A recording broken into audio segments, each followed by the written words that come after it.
Our thanks to our staff and students that are watching. Thank you, Connor and Allie. We'll see you next week. Our next one. Go Pirates! The most important part. Our next high school is Surfside High School. Is Junior Elio here?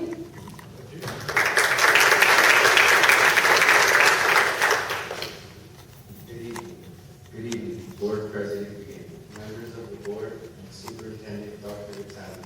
I'm Javi Madden de Leon Jr.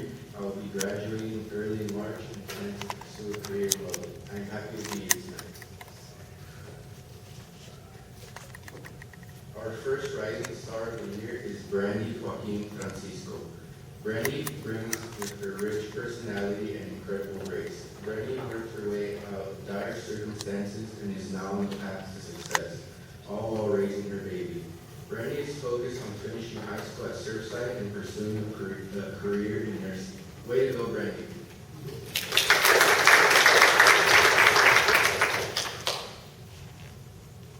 Surfside is excited about the next stage of construction, when we'll actually see some of the new structures installed on campus starting early in the second semester. The buildings are under construction at an off-site facility. 4 TV news outlets visited Surfside Academy to spotlight our Child Development Center. Surfside CDC provides teen parents access to an education, all while we lovingly care for their child.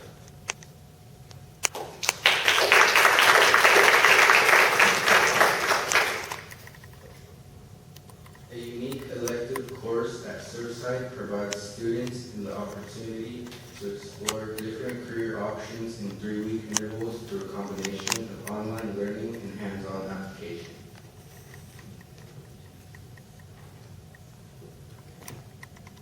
Surfside's new Twilight program serves upper-level high school students who need an option to complete their diplomas in the late afternoon or evening. It is yet another choice for earning a diploma offered through Surfside's array of opportunities.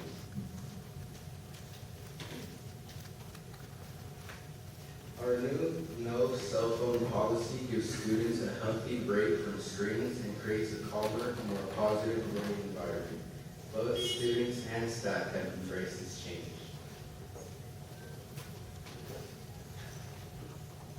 This year, Surfside will use Proposition 28 funds to contract with a professional artist as well as professional music coach. With the help of these professionals, Surfside students will have expanded access to these artists.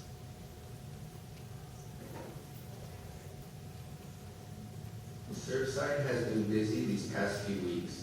Our back-to-school night is on Thursday, and we will be hosting a barbecue along with games and time for families to learn more about their students, teachers, and classes. That's all for tonight. Thank you for listening, and we're looking forward to a great school year. Thank you.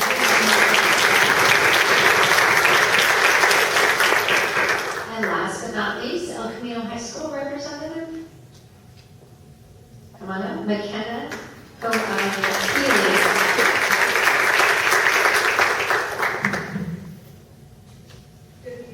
Good evening, everyone. Thank you to Board President Dr. Beacon and the rest of the board members, and also to Superintendent Dr. Vitale for allowing me to speak tonight to represent El Camino High School.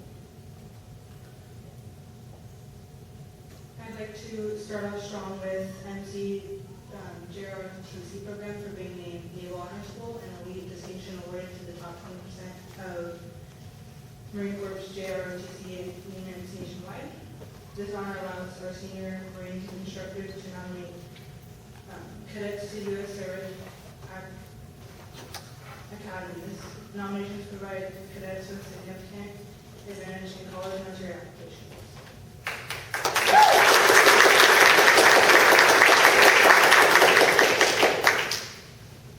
Thank you to our PALS, which is our Peer Assistance Leadership Program. Students for hosting fun, inclusive lunchtime games from giant Jenga to musical chairs. Students enjoyed friendly competition and great energy. And a special thanks to our PAL leaders, Barry Top, Valetti, and Estette Demergen for leadership and support. This was our Blue Dot Rally, and I'd like to say thank you to our incredible OUSD class. Under advisory of Mr. Gerard and Ms. Corey for making our Growth Impact Rally happen. The rally was lit up by black light and bold energy. It promoted student inclusion where athletes, performances, and games were showcased, bringing together life and spirit. This is the Puffs production, our drama department.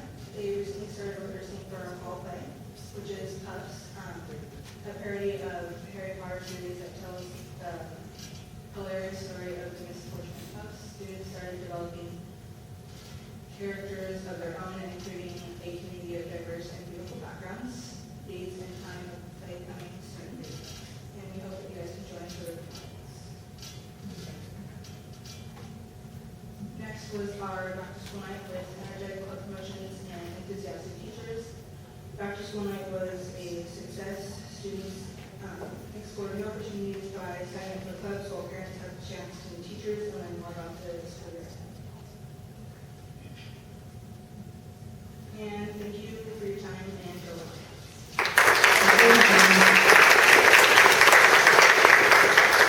All right, we're moving on to our next item on the agenda, item B5, public comments on non-agenda items. This portion, you will have, how many speakers do we have in? We have 7. 7 speakers. All right, we have a total of 20 minutes for our 7 speakers. And you want to go ahead and call them up? The first 3 will be Andrew Tapuloa, Rock Chan, and Emily Wichman. First one is Andrew.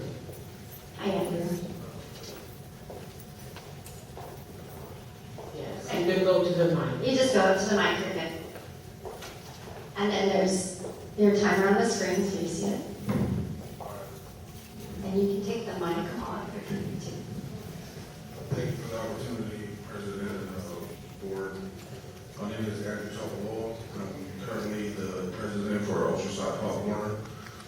I'm here to respectfully request that you guys take a look at you guys' facility strong ranking for use of the stadiums for the high schools. Although the joint agreement is we have fields with a joint agreement, which is MLK and Lincoln, still those fields really need a lot of work, a lot of maintenance on there. We're at the point right now, like, our tuition can't even cover what we need to do. We're up at $675 right now, and just gouging our parents like that is not gonna work for us. We're either gonna lose our kids to our neighboring Pop Warners. And also, Pop Warner, we're the only ones here now to, we're the feeder program now for El Camino and for Oceanside. So, that's my only request is, if you guys can just look back at, the cost of why it's so high to play here. We can't even afford a home game. And just gouging the parents is just not going to do it for us. So, respectfully, again, I appreciate the time and opportunity to hear me out. Thank you so much. Thank you, Andrew, for your comments. And then please is Rob.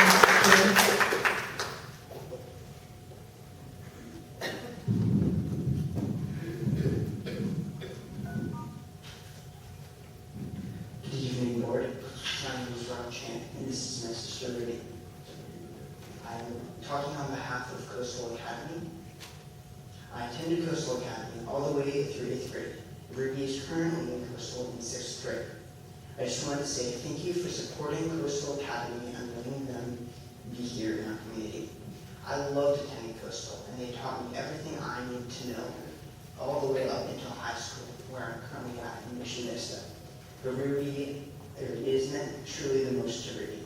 Ruby then treats cancer treatment for most of her life, and being at Coastal then lets her jump in and out of school while still helping her stay with her studies and allowing her to still keep on track with her cancer treatment has been incredible.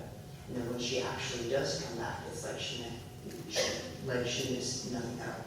She fits right back in, and all of our teachers have been super accepting towards all of us. She's also had lots of help from specialists from school. Special shout out to them. They've been truly incredible, and they help keep her learning. And yeah, thank you guys so much.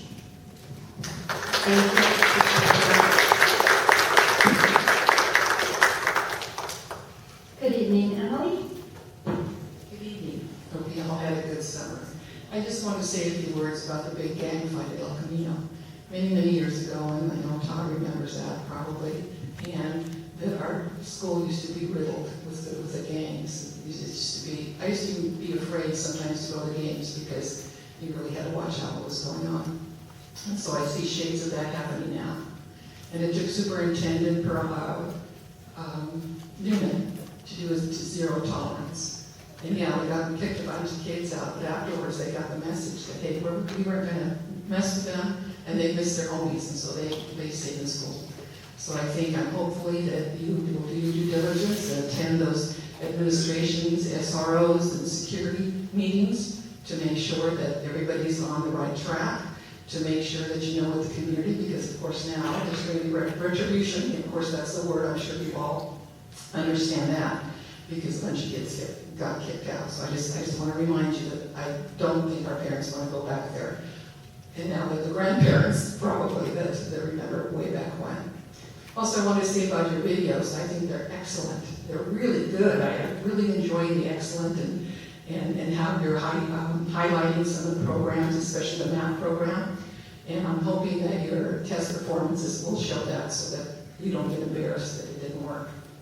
Also, your Child Development Center here, that's the first one I've looked at. I had a chance to look at the plans, but the old one, which was in an old trailer, did have a kitchen, so the kids learned to cook, learned the nutrition. It had high chairs, it had bassinets, it had rocking chairs, it had the educational toys. So these were the little kids, the little babies, and they did a phenomenal job, and especially the ones that first started it.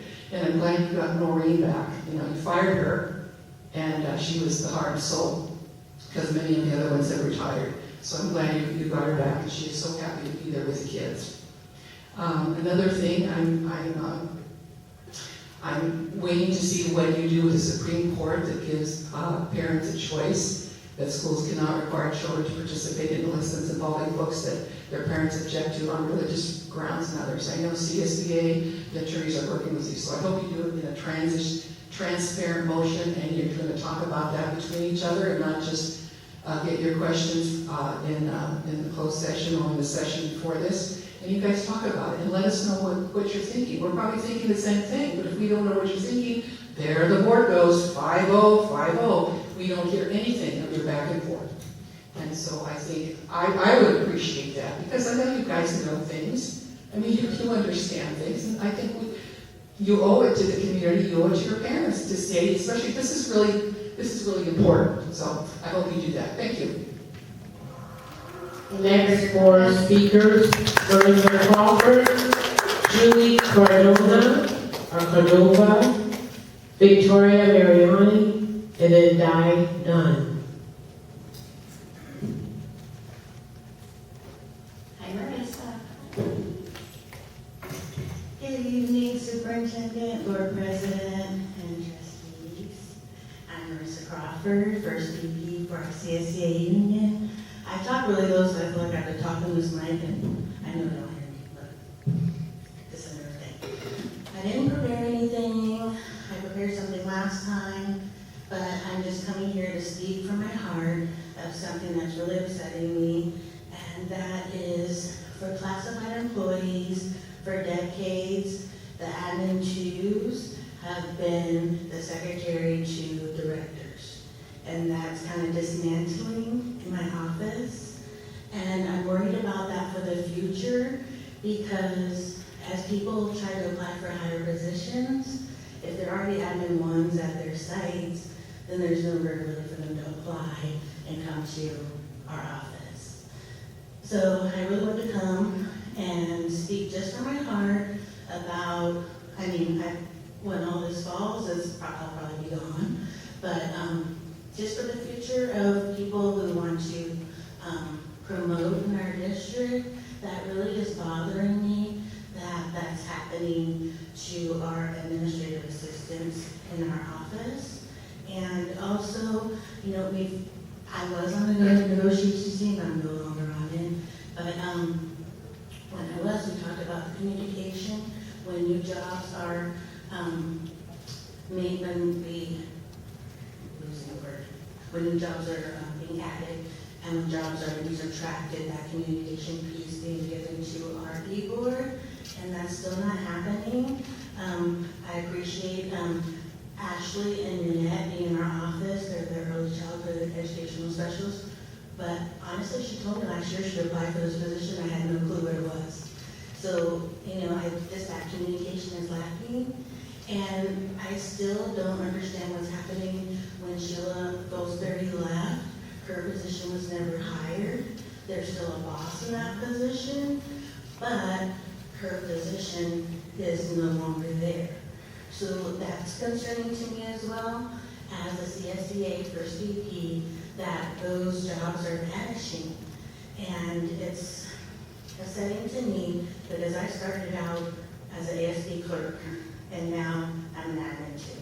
So I like people seeing that they can move up and promote in our district, and if we're gonna stop at admin 1, there's plenty of admin 1s. So I have Dora came here today. She's nervous to speak, so I wanted to come up and speak, especially on her behalf, because she was excited that she would get to be an admin too, but she's still an admin 1. Thank you for your time. Julie, what's the next one?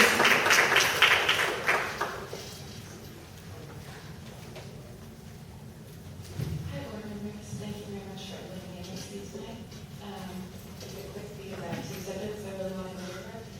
The first one is I have twin daughters who are seniors at Oceanside High School, and as of last year, they were told that ethnic studies, the class, is meant to be a requirement for graduation. And so I looked into the curriculum.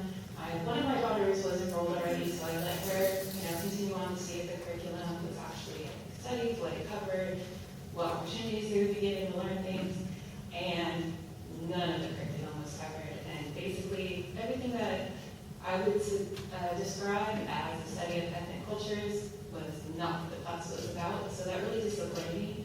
So I immediately asked for a waiver for my other daughter, and it's taken a year to get a waiver, because you guys had no program set up for it, and I believe that's a parent's choice. If, they have a major issue with the class that is, brand new, that they should be able to look it over, and I think every other parent should be given that opportunity to look through the curriculum and then have the opportunity to address it or have a waiver, and no parents were given that opportunity. So I would appreciate if a future waiver program or all the information was given out in advance. So if parents want to address any issues with it, or maybe even just the curriculum, they would be given the opportunity to do so. So thank you for your time for that. Also, the other issue is my daughters are seniors this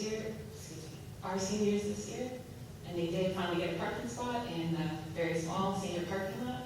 And I was told that in the middle of their senior year, it's going to be closed down and solar panels are going to be put in. And I think that I've spoken with people who are in construction and electricians and everything like that who have built these things, and they said it only takes a month and a half max. So I was hoping that could be pushed till summer so that the students are not interrupted. Parking is already a nightmare for most of the students there. So if that could be an option, I would really appreciate that. So it's not going to interrupt my student school year and any future students' school years. All the other kids that park there too, and they've been waiting for their spots as seniors this whole time. So I would just like you guys to consider that as well, and hopefully for the students' best interests on both issues. I appreciate it. Thank you for your time. Thank you, Julie. Victoria.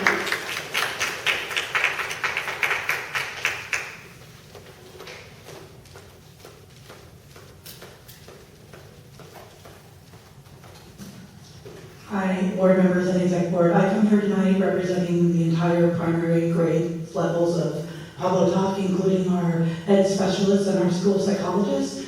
There's a letter that I wrote to Dr. Vitale, kind of explaining the perfect storm of a cohort that we have in second grade currently. I had them in kindergarten, and in my 26 years of teaching, and I taught sixth grade at a school in the Valley for 7 years. I've never had a harder cohort of students. We were very lucky to have 3 teachers in kindergarten for that cohort and 3 teachers in first grade for that cohort.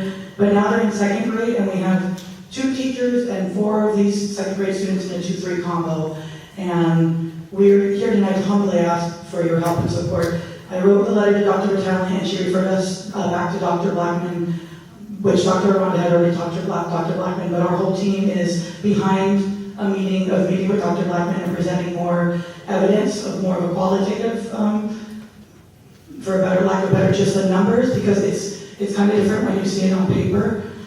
If you just don't count our students that are from our ed specialist class, it's 158, and if you divide that by the 7 teachers, it's 22 as our average. But if you include the 17 from our ed specialist classroom, 9 of which are in that cohort, it jumps up our average to 24 and 4/10, almost making us at a high average. So since the time of writing the letter, one of our second grade teachers is here, Ms. Adrian. It's been very difficult for her to do core assessments because students are disobedient. She has to let them play Legos in the room while she's trying to test other students. That time would be time that should be slotted to do intervention in the other second grade classroom, but she can't intervene and help the other second grade classroom when she has students defying, eloping, and throwing things. We also received an email from our incredible Coach Peg, who's just an amazing teacher, naming 8 different students that would need support in the PE program from that class.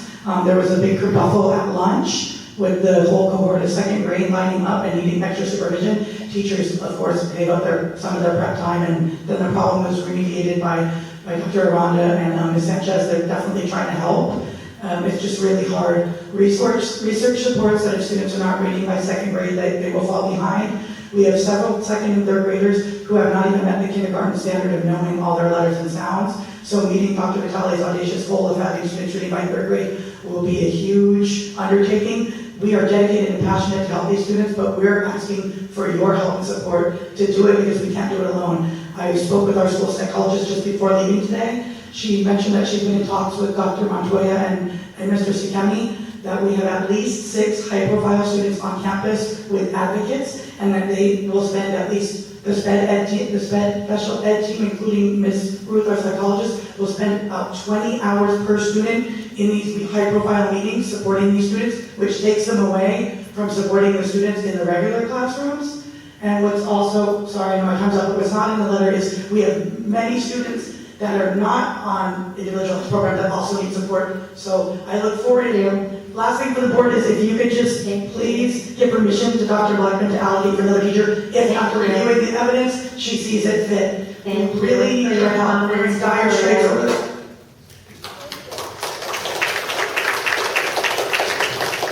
Diane.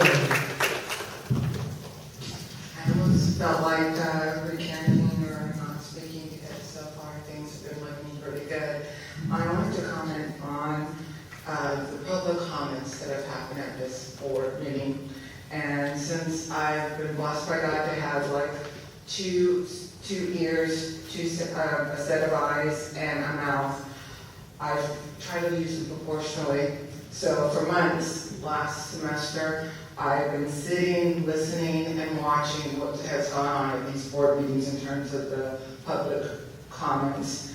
And honestly, sometimes I felt like I needed a box of popcorn. It was very entertaining, it was a spectacle. Other times I felt like I needed a barf bag because I was truly sickened by the toxic and ugly comments that were made by the community, and I felt like I wanted to speak up about this. Other times I felt like I needed a Kleenex box because I was truly sad and brokenhearted from the lack of empathy, compassion, and humanity that we were showing to one another. So, what struck me the most in the last months that I attended the previous semester or school year was that the words, if I were to create a word cloud children's education would be in a microscopic font when it came to what the public was saying, and it was truly devastating to me. Because the reason why this board is here and we're gathered here together, we need to focus on the children and not about politics, not about ugly accusations. You know, this is not what we're here for. And never in a public setting have I heard the word pedophilia used so much in my adult life. And that's not what we're here for.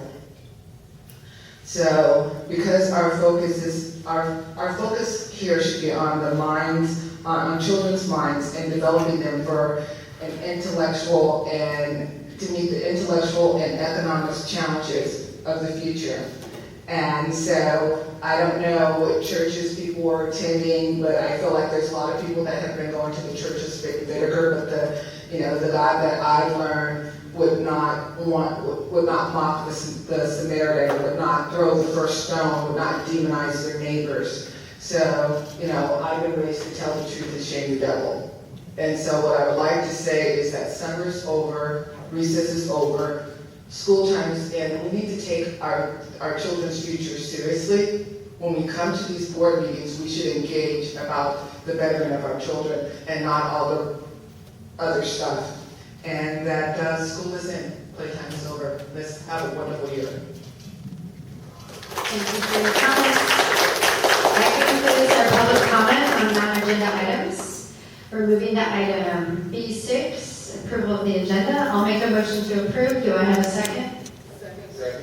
I have a first and a second. I'll call for the vote. All in favor of approving tonight's agenda, say aye. Aye.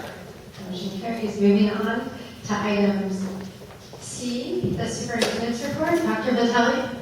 Yes, I know we shared some of these things already, but I thought it was important to share with the board in this meeting. I'd like to congratulate Dr. Donald Selway, science teacher here at Chavez. He's the 2025 recipient of the California Association of Science Educators Award in recognition of his exceptional contributions in science education.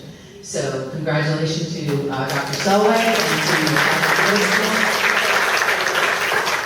I know our El Camino student shared this, but it's worth repeating. The El Camino High School Marine Corps Junior Reserve Officers Training Corps, MJROTC program, has earned the distinguished title of Naval Honor School, a recognition reserved for the top performing JROTC units in the nation, in academics, leadership, and community service. And Principal Frazier says that it reflects the dedication of our cadets and instructors. So congratulations to the students and staff and El Camino High School for that recognition.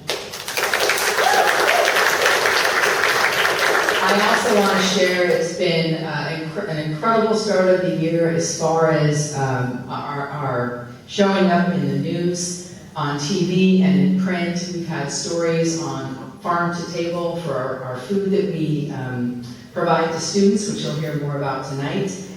We've been on Fox 5 for supporting families through our social workers. We've been on Univision for our biomanufacturing AA degree with Maricosta. And we've been on KUSI for our teen parent program at Surfside.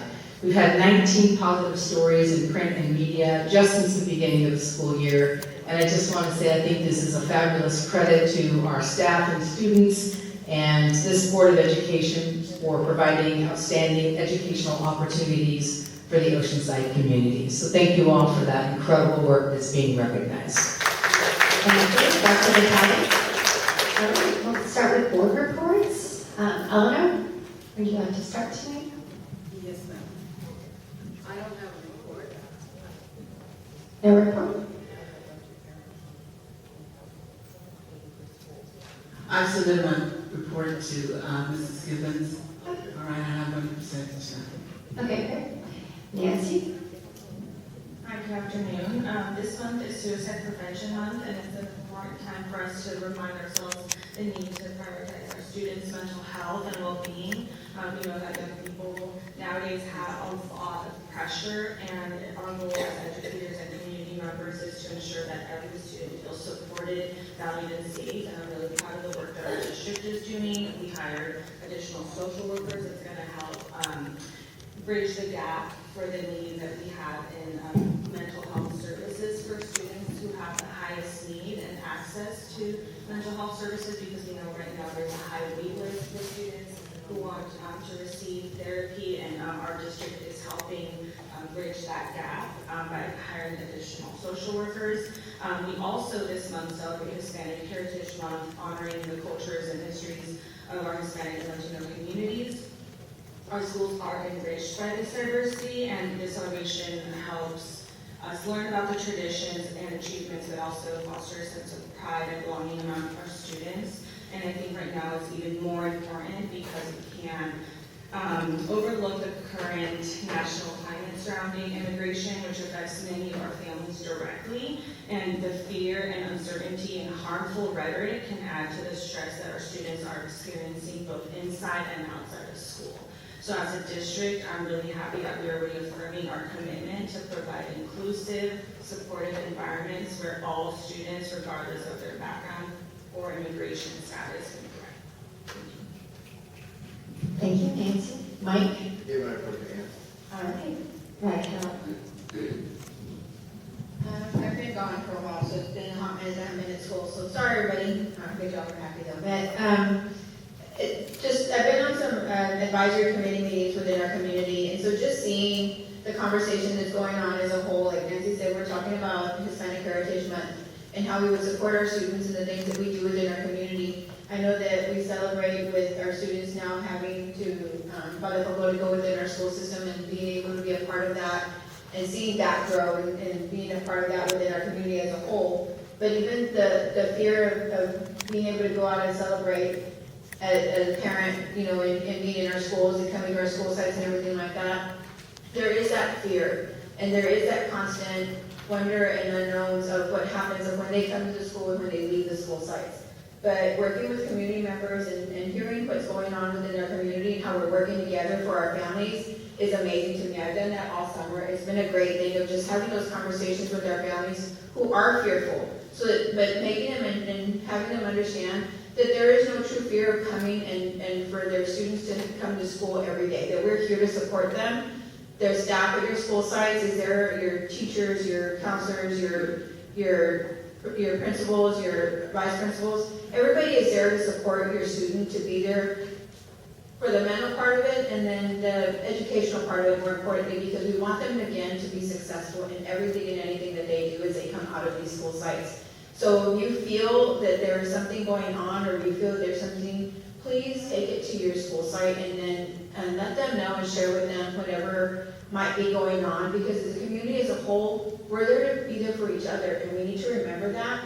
And there's a lot of talk that we're not doing that, and so I want to change that dynamic and that rhetoric that the district doesn't understand and that we're not understanding. I get it, I understand, and so whatever we can do, just share with your families, and for all the staff that's there for all your students, you're there above and beyond, and I appreciate that so much.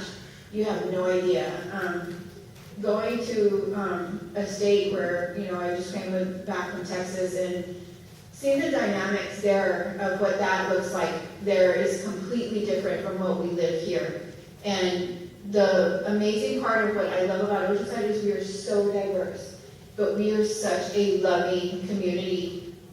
And so I was so proud to be able to share that even with districts over there, because they don't have that. Like there's so many staff members that just are not happy just going to work daily because they don't work with each other. The families don't work with each other. But when I come back here, it's a completely different dynamic. So I appreciate that, and I thank all of our staff, because it takes from our lunch workers to our custodians to our teachers. It takes everybody. It's a village, and we are truly a village, and I appreciate that, and I thank you all for that.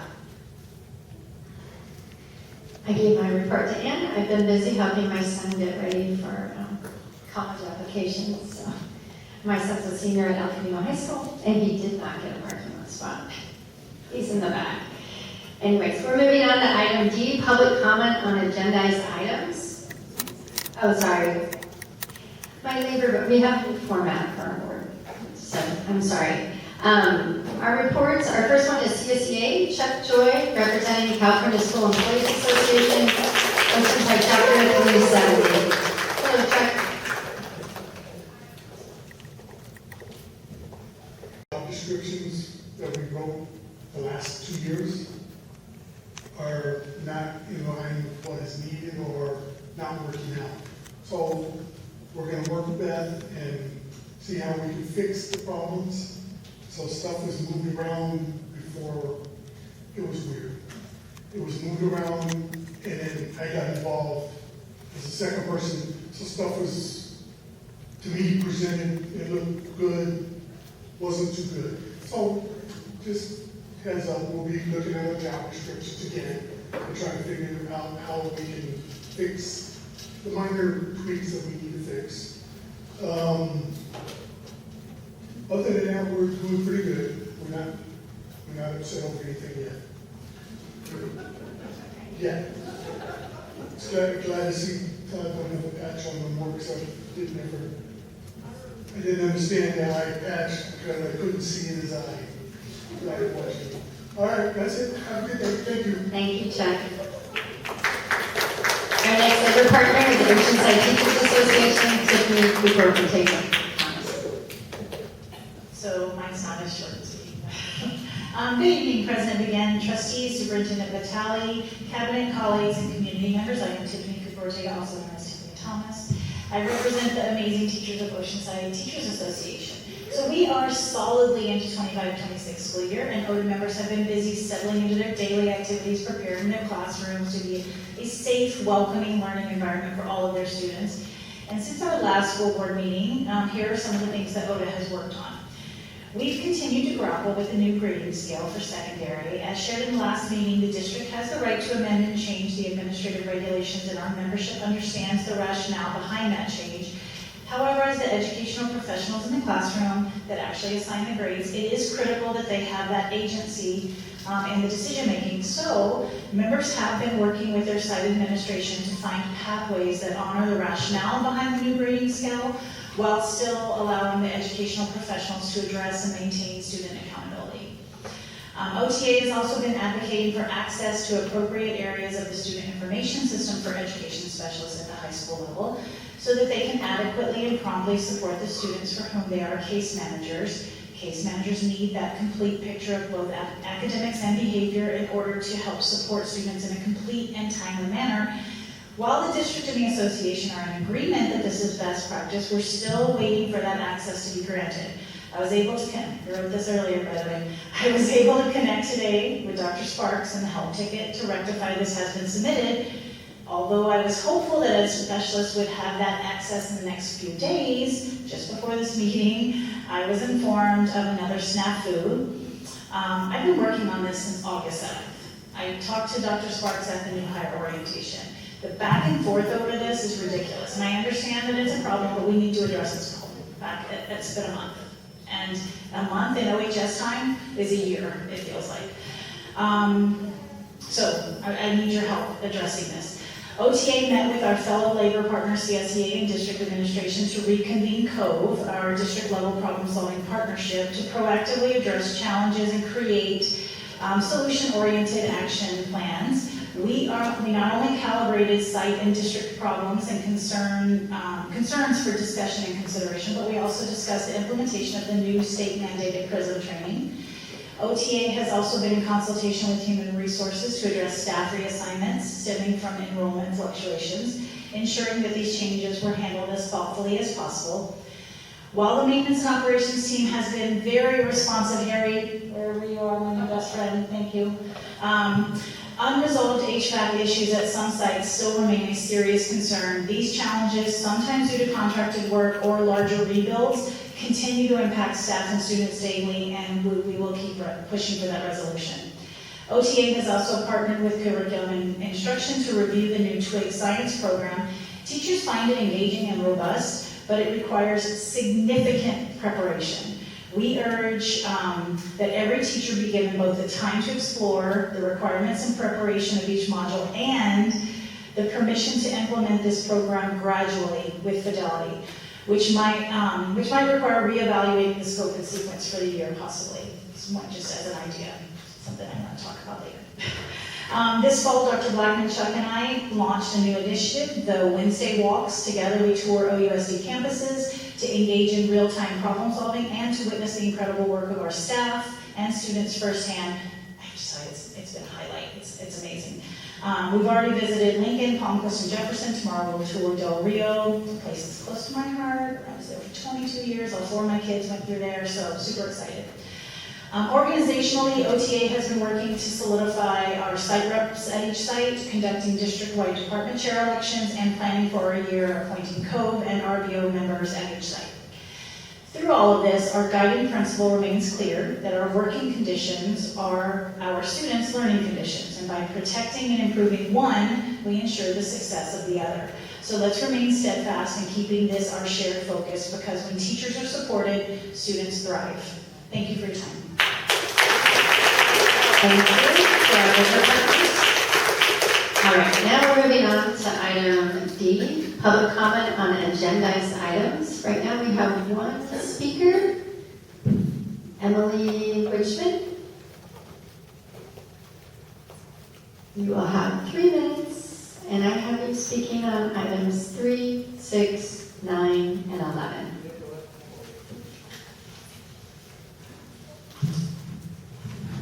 Yes, item E3 is on the warrant list, number 36919.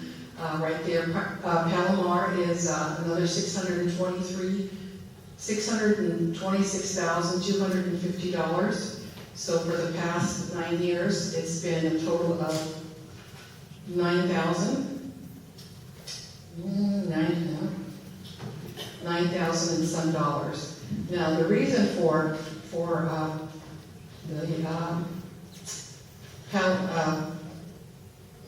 panorama is so that you get data for academic attendance and social emotional learning data on a single platform, and to use these skills. And as far as I know, principals have received it, but teachers have not. I don't know if our counselors have received any of that information, so there's $900 and some thousand that I don't know how many teachers would turn that down to put in their classroom, or how many special ed teachers we need to get in these things.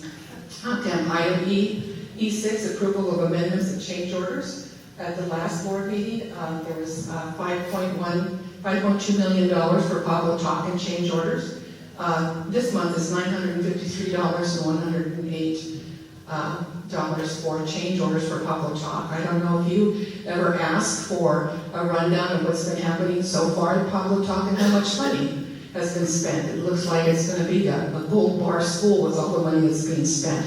And I understand it was being spent because you didn't know what was underneath this and above that and all over the place. But again, Mike and I had an interesting conversation as we do about it. Your item E9. It's a resolution. We had to have that resolution because your 4 to 5 people that you work with, you had to say, hey, they went over the 10% in their original contract, so you had to cover yourself with that.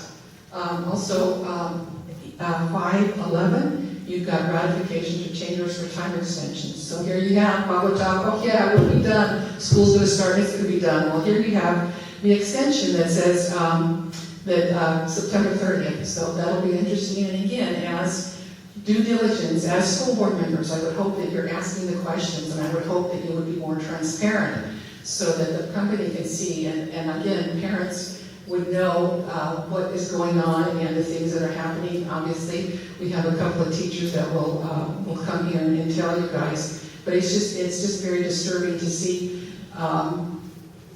the kind of things that are happening between things not getting done, things that overwrought the panorama that is supposed to be used, and principals, and we've got a couple hundred kids. Again, to the Krishna. Thank you. Thanks for your comments, Emily.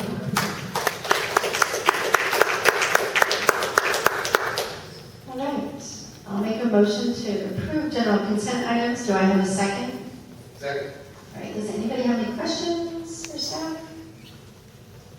I would like to follow up on the panorama data and how it's being used.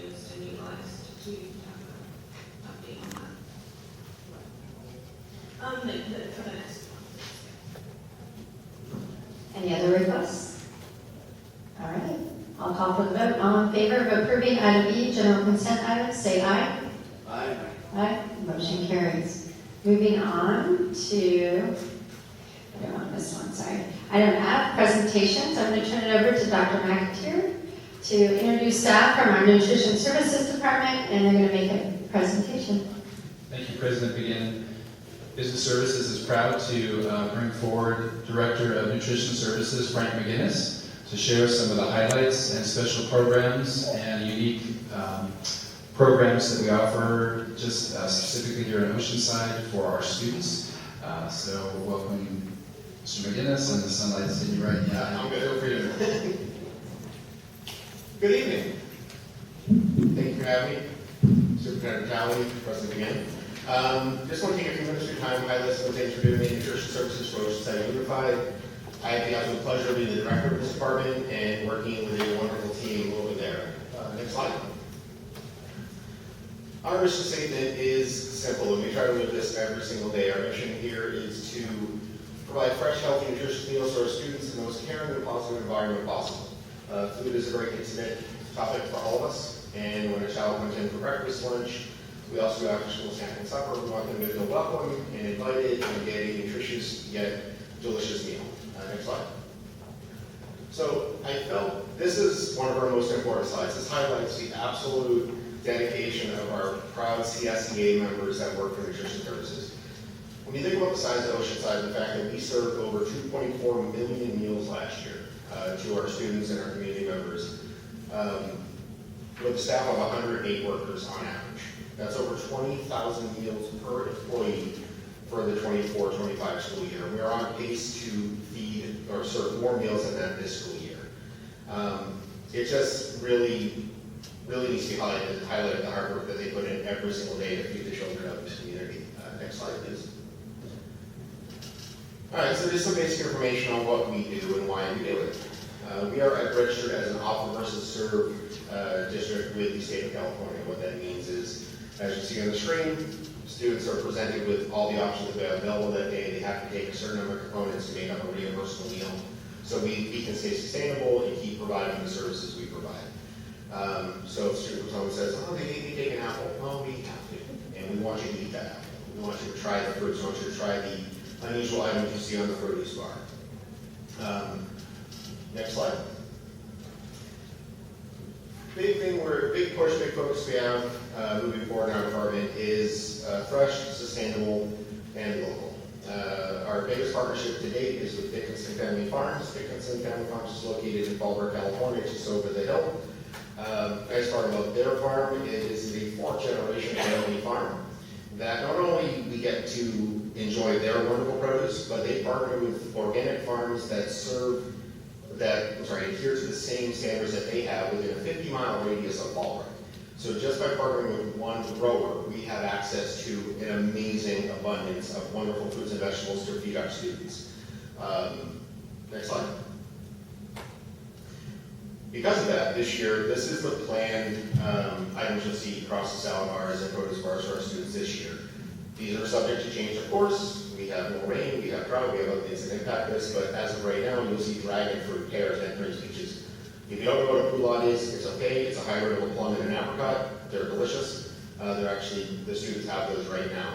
So throughout the school year, this is what you can expect just from Dickinson Family Farms. They're not our only partnership, but they're our biggest local partnership, which we're looking to grow this year. Next slide, please. This partnership we are most proud of, because this is our students. This is Palmquist students growing and serving it, not just to Palmquist students, but we pick up from Lance and his wonderful team of student growers. Every single Monday, we pick up 100 heads of aquaponic and hydroponically grown butter lettuce.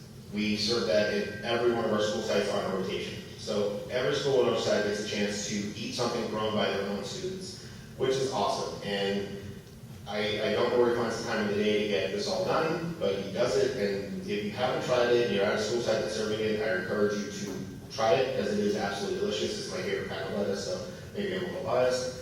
But this is a partnership we look forward to continuing in years to come. Next slide. We don't only go for our small local farmers because we are larger district, we feed a lot of kids, we do a lot of meals. So through our vendor partnerships with Sunrise and Coast Citrus, we adhere to the Buy American provision, which simply means we define what we call local. For Oceanside, we define local as grown in California. Now, there are no California pineapples, and there are no California bananas, so there are exceptions to the rule. And we do purchase outside of that when we have to, but we try to stay as local as possible. Growing in California, we're fortunate to be in the state, so we have access to anything we could actually want. Every photo you're seeing in the slide deck tonight is not a file photo I grabbed off of Google. This is our food. This is what we're serving the kids. These salads, that was on the second day of school at Lincoln Middle School. I was there when they were prepping food, and I snapped that photo, and I thought it needed to be included because I would gladly buy that at any store for lunch. Those are our kiwis. Next slide. All right, so just wanted to kind of highlight a couple items. Ramon in the back and Mary in the back, our nutrition manager and our production manager, have worked tirelessly over the summer. They're constantly reformulating our menus, our recipes, trying to get the flavors as palatable as we can within the regulations. We have sodium restrictions, we have carbohydrate restrictions, so we have to stay within our parameters, but we try to make as delicious food as we can. These are enchiladas. I think for a school enchilada, they're the best ones you're going to come across. Hopefully you enjoyed them. Next slide. Again, orange chicken, it's always a favorite. This, I'm not just saying because it's ours and I'm really proud of it, but I'll take this over Panda Express any day. One, it's baked, it's whole grain, the sauce is way healthier for you than what Panda's giving you. So, and this was something that Ramon worked really hard over the summer, sourcing in the chicken. All the chicken we use now is minimally processed, whole grain. All of our items are baked, never fried. So we're trying to teach them through what they're eating, what they should expect for themselves. Next slide. Homestyle chicken plate. I mean, honestly, if it wasn't in a black dish, we put it on a white circular plate. This would be at anybody's kitchen table at dinner. You'd be proud to serve it to your family. That is real chicken. So it's not a chopped and formed patty, or remember when we were kids, you got those little cutlets. It's not that. This is real food. Next slide. Chicken Parmesan, same thing. It's an minimally processed whole muscle chicken served with our, we make canned tomatoes, but we season our own marinara sauce in house. It's low-fat cheese. It's whole wheat pasta. It's a healthy alternative to a heavy meal. Next slide. Unlimited produce bar. So a lot of people don't understand that when a child comes to lunch, they get served their lunch. If that young man, young lady, anybody is still a little bit hungry, and they want to go back in and grab some more oranges, some more kumquats, cucumbers, cantaloupe, ruby red grapefruit, and I think passion fruit's on there right now. They can have as much of that during their lunch period as they would like. And we encourage them to do that. Fill up on the fruits, fill up on the vegetables. On the hot days, who doesn't like a cold orange, or try something new, try some of the dragon fruit. Next slide. California is still, thankfully, part of the Universal Meals Program, so regardless of financial status of the family, we feed all kids for free, one free breakfast, one free lunch. If they want additional, that would be at a charge, but that only doesn't come into play because of the unlimited salad bar. Our kids fill up on that, and we don't have that issue. So we're hoping that program continues into the future, and we don't have to go back to doing, pay to eat. Next slide. Something we're super proud of this year is we are back at back-to-school nights. We've done the high school so far, we've done Jefferson Middle, and we had North Terrace's middle school back-to-school night last night. We are serving samples of our food. We're handing out that flyer that you see to the left, just with basic information on what our program is and what we do. And the reception that we're getting from the families is outstanding. They're glad we're there. They're always grateful. Who's not grateful for snacks? When you got little ones there, you eat this. But it's been fantastic. I'm looking forward to doing that in the future and continuing that forward. Tomorrow night is a big night for us. I think every single elementary school is tomorrow night, so our staff will be extremely busy at all those sites. If you're there, please stop by, say hi to them. They work very hard. Next slide. Thank you. Thank you for the presentation. Any other questions? Excellent.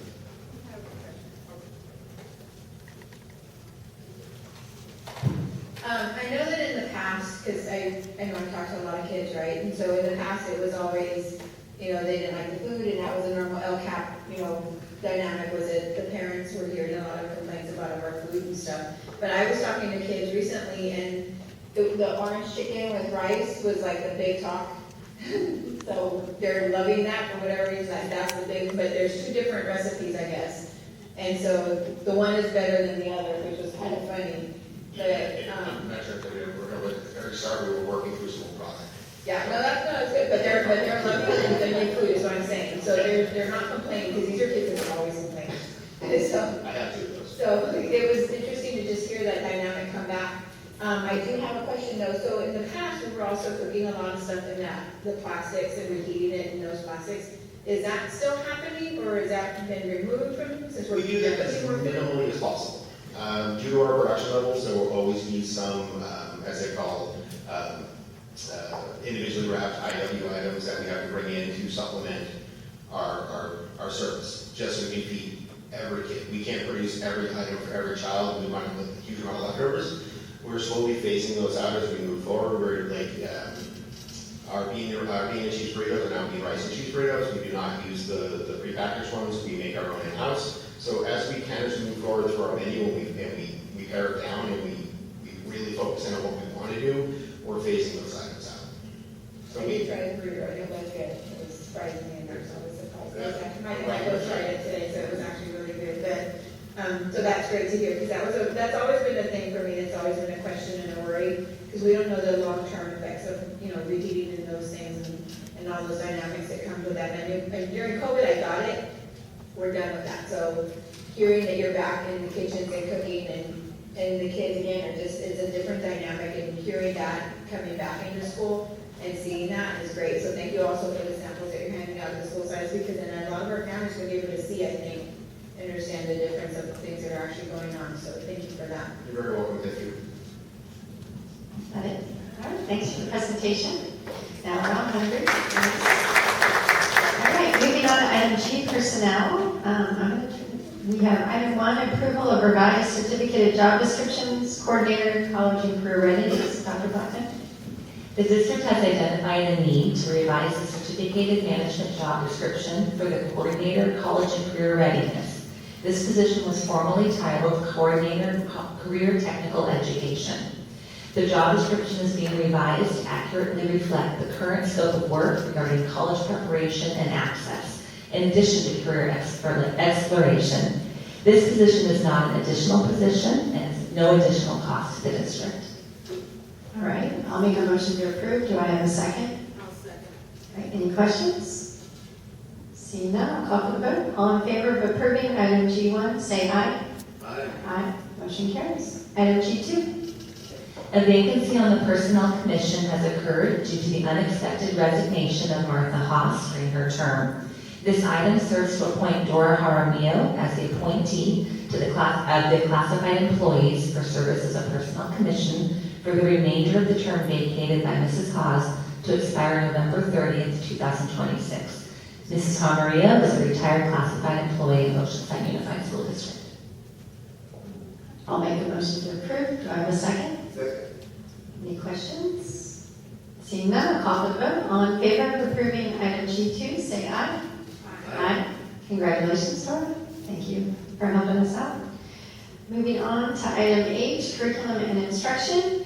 Hold on. It's 6:04. I'm going to open the public hearing, the Williams Settlement legislation. And at 6:04. And do we have any speakers?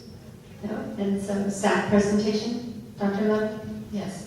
So the adoption of the resolution in public hearing is due to the settlement lawsuit of the Williams lawsuit in September 29th of 2004.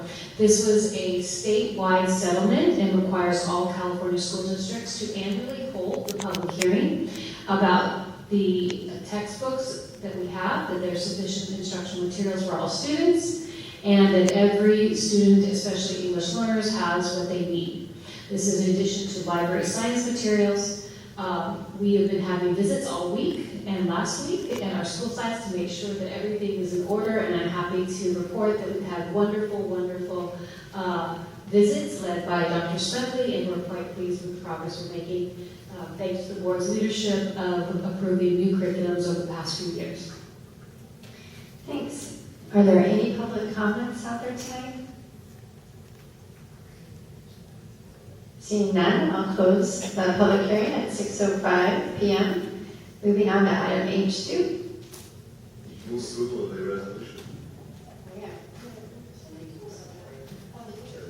Oh, you have to present it? All right, I'll make a second then, Mike. Good job. Any questions, Dr. Lilly? Seeing none, I'll call for the vote. All in favor of approving item H2, say aye. Aye. Motion carries. Moving on to I, business. Dr. McAteer. Thank you. Item 1 is the GAN initiative. And the GAN limit is a restriction placed on how much a school district can increase its spending from year to year. This limit was established by Proposition 4 in 1979 to control government spending, and is based on factors like inflation and population growth. School districts are required to track and report appropriations or spending. The GAN initiative sets a cap on how much a district can increase its spending each year. This cap is calculated based on a formula that takes into account growth in population and inflation. School districts are required to submit the appropriations limit computation to their county Department of Education annually.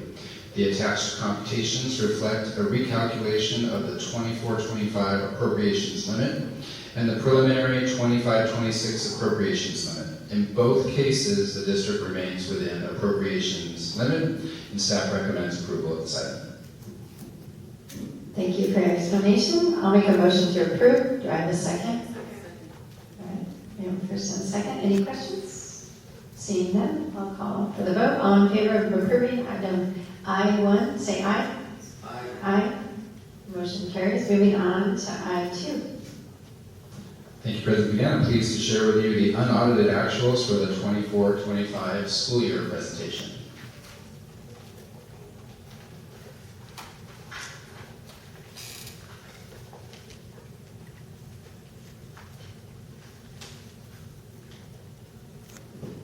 Do you want to drum roll? All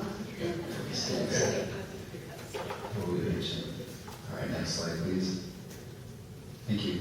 Tonight's budget presentation provides a summary of the district's financial results for the fiscal year ending in June 30, 2025. The results, known as unaudited actuals, are presented in comparison to the estimated actuals that were included in the adopted budget for the 24-25 fiscal year. This report highlights key changes in revenue and expenditures and explains the primary reasons for the differences. Next slide, please. Here you see the differences in revenue between estimated actuals presented in June 25 to unaudited actuals now, after closing the final accounting cycle for the last fiscal year. The variance in federal revenue sources is due to unspent restricted funds. These funds will roll over into the 25-26 budget and be recognized during the first interim budget period. Examples of these funding sources include federally funded title grants and the Perkins grants. The increase in state funding was from recognizing an increase in ELOP funding and the classified summer assistance funds. Next slide, please. This slide details the district's expenditures for 24-25 fiscal year. The difference between estimated and unaudited actuals for books and supplies and contracted services expenditures is due to several factors, such as some items have been deferred for later purchase, certain items or contracts purchased in May and June have not yet been received or completed. The district obligated to carry these costs and their associated revenue forward into the 25-26 school year. Examples include supplies for starting the school year, contracts for summer maintenance and operation projects, the Cal Shape Grant for HVAC replacement, Summer Thrive contracts, summer contracts for special education non-public schools, and our contract with Viva on our insurance organization. Next slide. This slide here illustrates modifications to the ending fund balance reserves for economic uncertainty, and the assignments and commitments. The amount designated for assignments and commitments is derived from the ending fund balance. These amounts will change at the first interim reporting due to expenditures carried forward from the 24-25 school year, which will diminish the available funds. The variance between estimated and unaudited actual is a normal and expected part of the budget cycle, reflecting real-time changes in economic conditions, student enrollment, and program implementation. The final unaudited actuals will serve as the starting point for the first interim budget cycle, ensuring that the district's financial plan is based on the most accurate and up-to-date information. Next slide.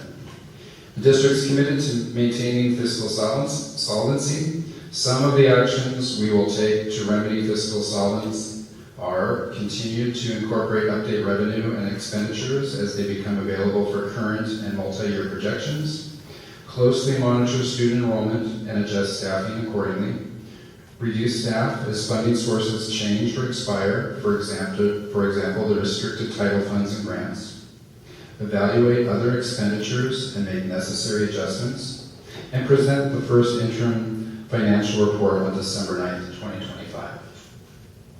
And with that concludes my presentation, and I ask for board approval for the unaudited actuals. Thank you. Dr. McAteer, do we have any questions? Looks good. We have a first and a second. Seeing no questions, I'll call for the vote. All in favor of approving item I2, say aye. Aye. Motion carries. Moving on to item J, policy development. Dr. Baca? The revision to Board Policy 4030, non-discrimination in employment, reflects current laws and guidance regarding recruitment and employment conditions for district employees. This board policy was last revised by OUSD in June of 2021. I'll make a motion to approve. Do I have a second? Second. Second. All right. Any questions, Dr. Baca? Seeing none, I'll call for the vote. All in favor of approving item J1, say aye. Aye. Motion carries. Moving on to J2. Yes, the approval of the deletion of the board policy regarding preschool and early childhood education reflects the change in our current practices. We continue to offer a special education preschool, but we have stepped away from our state preschool to expand our TK programming.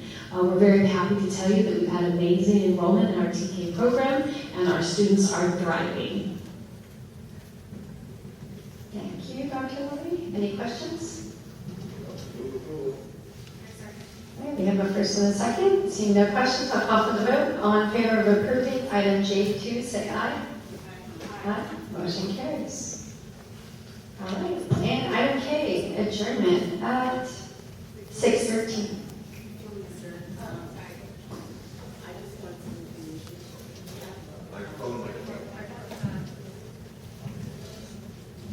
Testing. We have a Citizens Bond Oversight Committee. Do we know when or how soon they can do a report, especially focusing on some of the concerns that were expressed regarding harmful tech? Yeah, we do it annually. Todd, is it next month or is it the month after? Kristen, it's next month? Next month our two bonds, Citizen Bond Oversight Committee will present. I think that's going to clear up a lot of the concerns that were expressed tonight. We'll see.